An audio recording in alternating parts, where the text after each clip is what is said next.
नमस्कार विद्यार्थी मित्रों, आज दिनांक 11/9/2021 वार शनिवार इयत्ता 9वी science and technology paper first यामधील system of resistors and effective resistance हा मुद्दा पाहणार आहोत.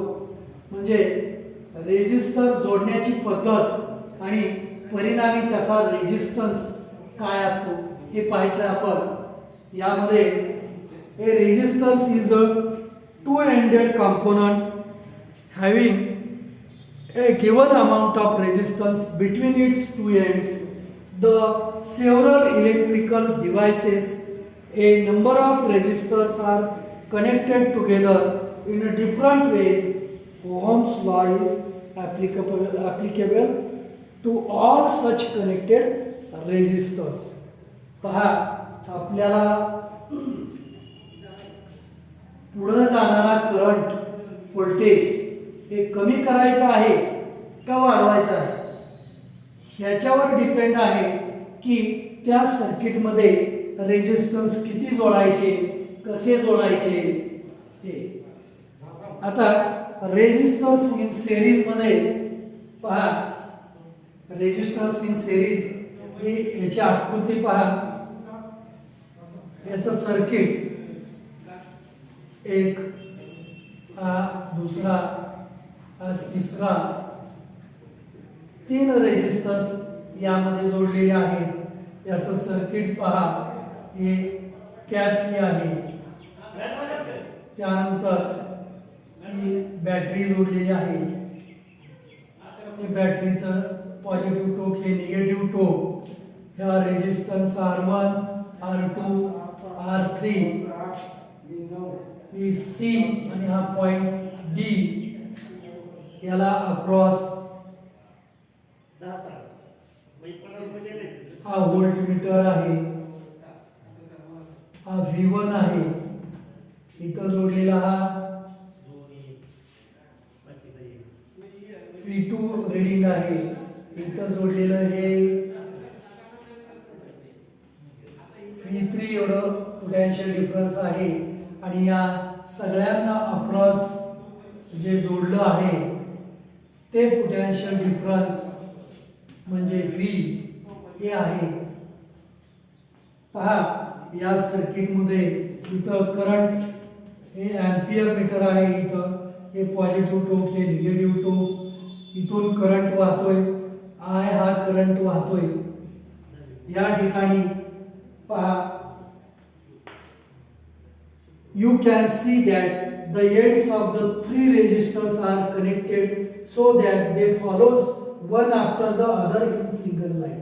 पहा, रेजिस्टर्स इथं जोडलेला आहे. इथून हा पहिला रेजिस्टन्स इथं संपला, दुसऱ्याचं टोक पहिल्याला जोडलं, पुढं तिसऱ्याचं टोक दुसऱ्याला जोडलं आणि पुन्हा इथं हे बॅटरीला जोडलेलं आहे. एकाला एक सलग एका लाईन मध्ये हे रेजिस्टर्स जोडलेले आहेत. मग these resistors are said to be connected in series. असे रेजिस्टर एका लाईन मध्ये जोडलेले असतील, एकाला एक एकाला एक, तर त्याला रेजिस्टर्स इन सिरीज असं म्हणतात. these resistors are said to be connected in series मध्ये. in such a arrangement, अशा अरेंजमेंट मध्ये the same current I हा करंट या सर्वांमधून काय होतो, फ्लो होतो. Same current I flows through this resistors. The value of current I is I and the potential difference between C and D is V. The value of current is I. Current ची value I आहे आणि the potential difference between C and D point मधील potential difference हे V एवढा आहे. the three resistance the three resistors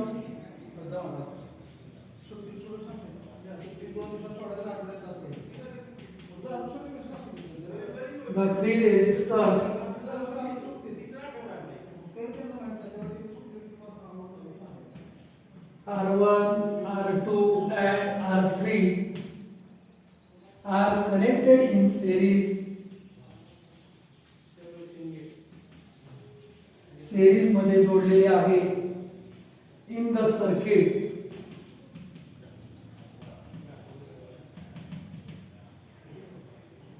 let the voltages across them resistance is V1 R, V1 V2 and V3 he voltages आहेत या रेजिस्टन्सच्या across respectively then potential difference phi across C and D. phi म्हणजे काय तर V1 plus V2 plus V3 resistance across R1 resistance across voltage across resistance 1 voltage across resistance 2 आणि voltage across resistance 3 याला equation number 1 म्हणा त्यानंतर if Rs is the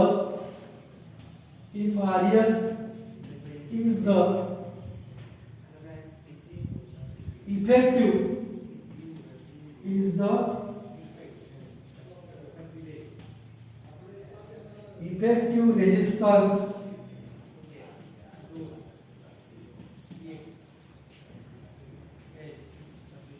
between C and D या टोकांमध्ये effective resistance आहे then according to Ohm's law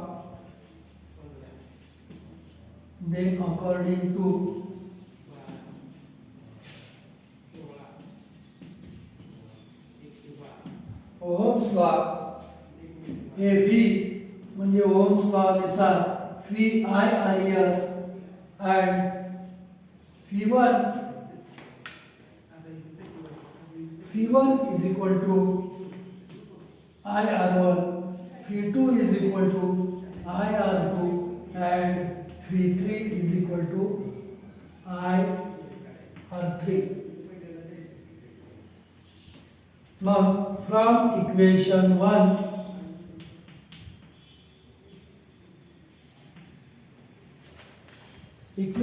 मध्ये काय आहे fee म्हणजे कोण आहे IRS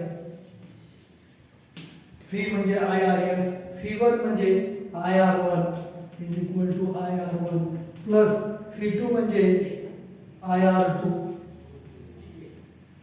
आणि V3 म्हणजे IR3 या किमती इक्वेशन 1 मध्ये टाकल्या तर हे IRS is equal to याच्यातनं I common काढा कंसामध्ये R1 plus R2 plus R3 या तिघातला I हा कॉमन बाहेर काढला हा I गुणिले इकडे आल्यानंतर तो काय होईल भागिले होईल आणि इकडे R1 plus R2 plus R3 हे मिळेल मग I ला I निघून केला RS बरोबर काय मिळालं मग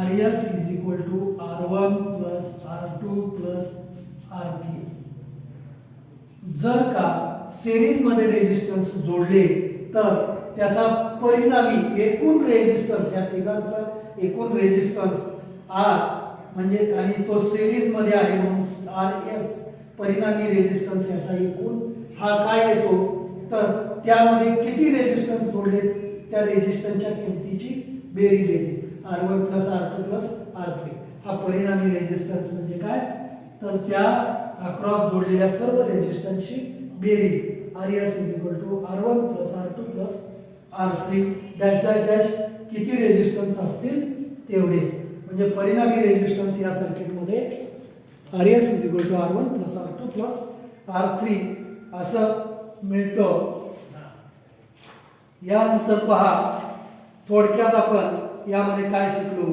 if resistors are connected in series जर का रेजिस्टन्स हे सिरीज मध्ये जोडलेले असतील तर the same current flows through each resistance या सर्व रेजिस्टन्स मधून सेम करंट I हा पास होतो the effective resistance of the resistor is equal to the sum of their individual resistance. या सर्वांचा इफेक्टिव्ह रेजिस्टन्स म्हणजे आरएस म्हणजे काय असतो तर त्या सर्व रेजिस्टन्सच्या किमतीची बेरीज R1 + R2 + R3. त्यानंतर the potential difference between the two extremes of the arrangements is equal to the sum of the potential difference across the individual resistors.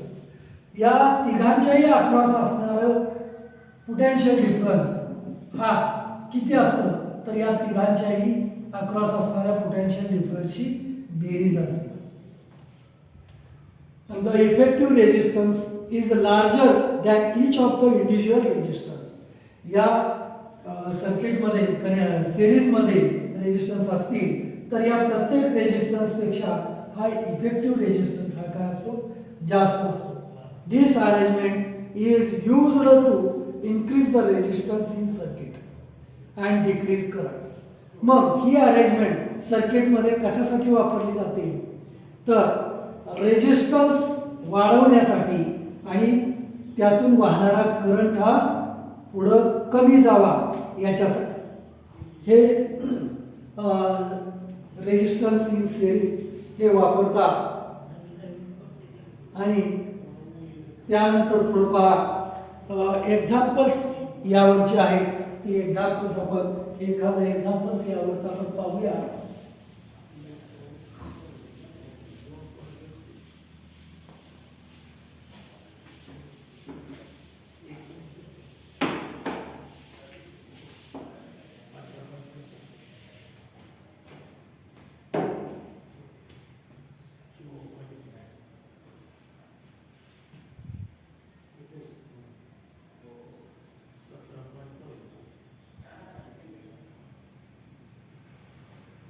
पहा याच्यामध्ये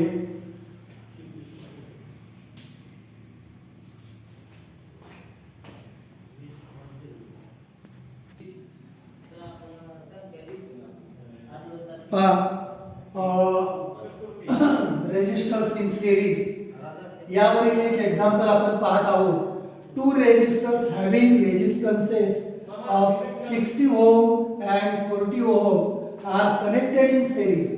दोन रेजिस्टन्स 16 ओमचे आणि 14 ओमचे हे सिरीज मध्ये जोडलेले आहेत. If a potential difference of 18 volt is applied across them आणि त्या दोघांच्या अक्रॉस असलेलं पोटेन्शियल डिफरन्स हे 18 व्होल्ट आहे. Calculate the current flowing through the circuit and the potential difference across each individual resistance. तर त्या सर्किट मधला आपल्याला करंट किती आहे आणि प्रत्येक रेजिस्टन्स पोटेन्शियल डिफरन्स किती आहे हे पाहायचं आहे आपल्याला. तर सुरुवातीला R1 रेजिस्टन्स पहिल्याची किंमत 16 ओम आणि रेजिस्टन्स दुसरा याची किंमत आहे 14 ओम. या दोन रेजिस्टन्सची किंमत एवढी आहे. आता यामध्ये मग परिणामी रेजिस्टन्स याचा RS is equal to R1 plus R2 is equal to 16 plus 14 is equal to RS किती मिळाला 30 ओम मिळाला. RS मिळाल्यानंतर फी किती आहे R1 R2 आणि फी दिलेला आहे तो 18 व्होल्ट आहे.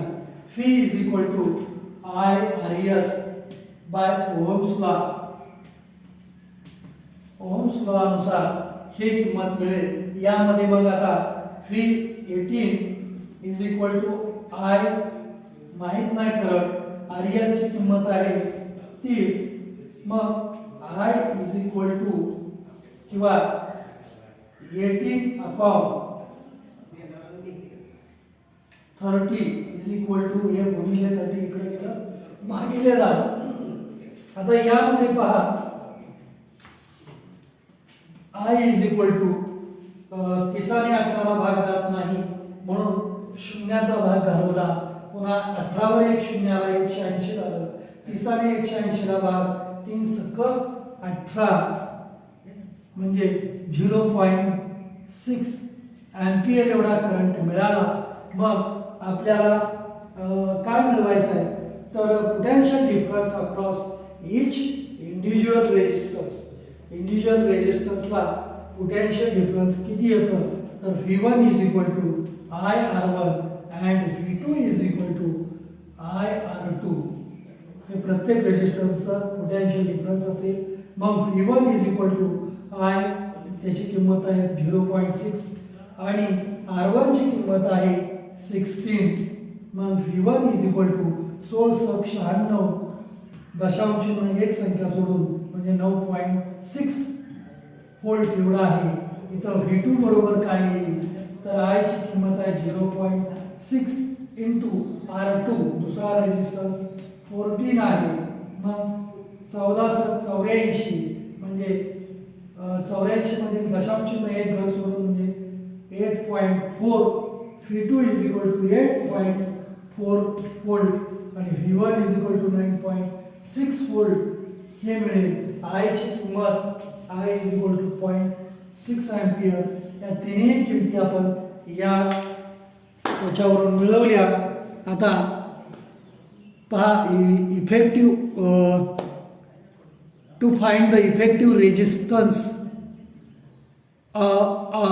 कनेक्टेड इन द सेरीज याचं हे सूत्र कसं तयार होतं हे तुम्ही वहीमध्ये लिहा आणि त्याचे फोटो व्हॉट्सअप ग्रुपवर टाका. धन्यवाद.